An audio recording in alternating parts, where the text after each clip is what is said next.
تاریخ میں الفاظ آتے ہیں واہ حزنا، ہائے افسوس تمہارے جانے کا وقت آ گیا. تو حضرت بلال کہتے ہیں کہ یہ افسوس کرنے کا وقت نہیں، یہ تو میرے لیے خوشی کا وقت ہے.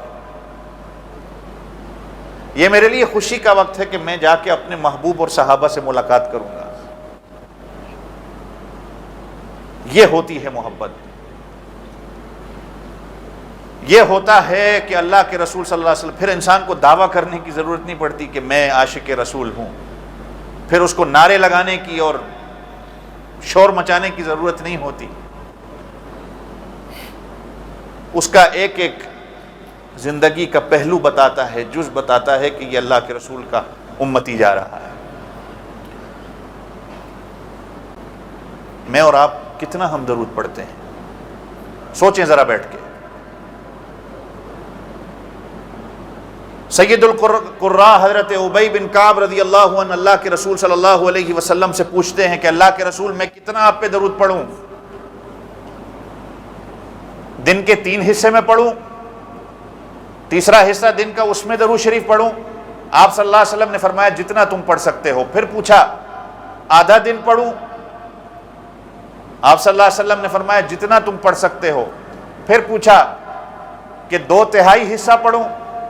آپ صلی اللہ علیہ وسلم نے پھر فرمایا جتنا تم پڑھ سکتے ہو. اللہ کے رسول میں پورا دن پڑھوں گا، ہر قدم پہ پڑھوں گا. آپ صلی اللہ علیہ وسلم نے فرمایا ابی اگر تم ایسا کرتے ہو تو اللہ تمہارے غموں کو بھی دور کر دیں گے اور تمہارے گناہوں کو بھی معاف کر دیں گے. زور سے سبحان اللہ کہہ دیں، زور سے کہہ دیں. میری زندگی کا مقصد ہی یہی ہے. یہ جو شعر میں نے کہا نا کہ جب تک میری عزت، میرا ہر قدم نبی صلی اللہ علیہ وسلم کے ہر طریقے پر نہ ہو تو میرا ایمان کامل کیسے ہوگا؟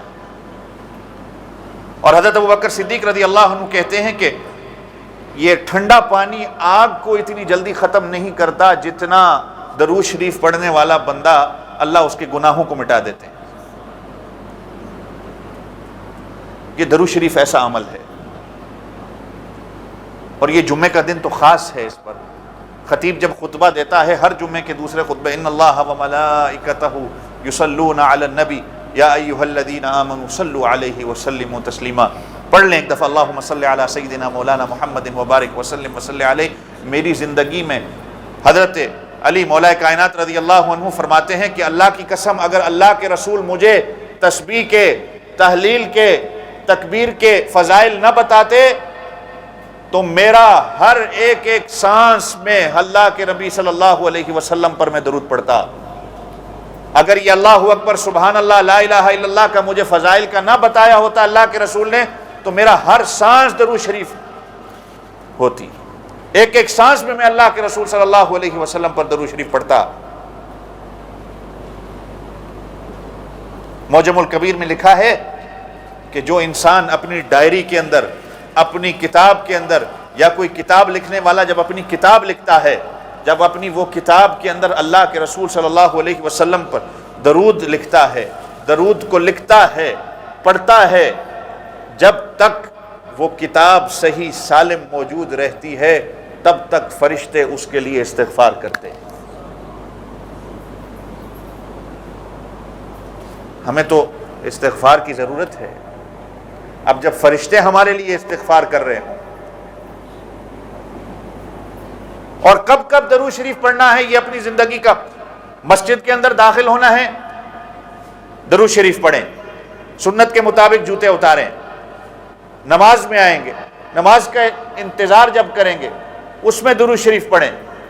اور میں نے آپ کو کچھ عرصہ پہلے جو یاد ہے کہا ہوگا، آپ کو یاد ہوگا کہ 7 قسم کے لوگ جن کو عرش کا سایہ نصیب ہوگا قیامت والے دن، جس دن اور کوئی سایہ نہ ہوگا.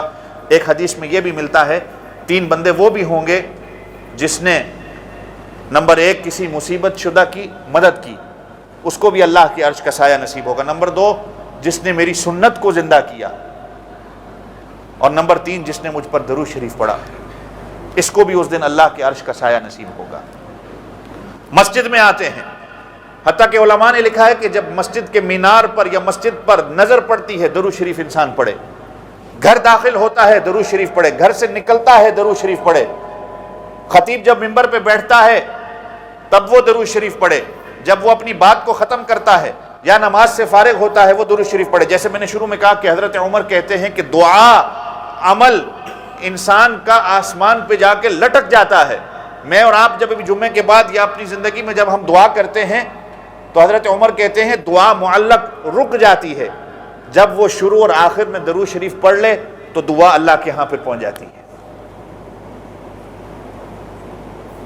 جب دو دوست ملتے ہیں، علماء نے لکھا ہے درود شریف پڑھیں۔ جب دو دوست جدا ہوتے ہیں درود شریف پڑھیں۔ جب کوئی تنگ دستی کا عالم ہو، کوئی فکر لاحق ہو جائے، کوئی بات بھول جائے تو درود شریف کی کثرت کر لیں۔